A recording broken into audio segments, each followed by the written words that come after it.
nagkaroon ng isang advance birthday surprise para kay Kalingap Dan.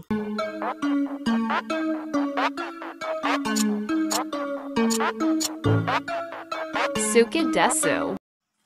Ang may pakana ng advance birthday celebration para kay Kalingap Dan ay ang mga sponsor nila Kalingap Dan at Medit. At kinuntsaba naman ng mga sponsor si Medit para magawa iyon. Hindi nga alam ni Kalingap Dan na may surpresang palang magaganap. Kaya pagpasok niya agad sa pinto ay binati kaagad si Kalingap Dan nila Medit, Kuya Rab, K-Boys at iba pa. Nagulat nga si Kalingap Dan at hindi niya in-expect na may pa-surprise pala para sa kanya. At hindi lang yun, binigyan din siya ng money t-shirt at pinasuot ito sa kanya. Bukod sa money t-shirt ay binigyan din si Kalingap Dan ng cake.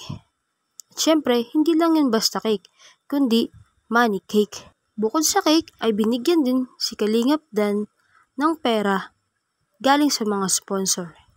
At syempre, hindi lang si Kalingap Dan ang meron. Meron din si Medit na 2 money bouquet. Nagbigay naman ng mensahe sila Kuya Bal, Kalingap Rab at iba pa. At syempre, hindi mawawala si Medit. Labis naman ang pasasalamat ni Kalingap Dan sa surprise na iyon dahil hindi niya talaga in-expect na may pasurpresa para sa kanya. At first time daw yun maranasan ni Kalingap Dan.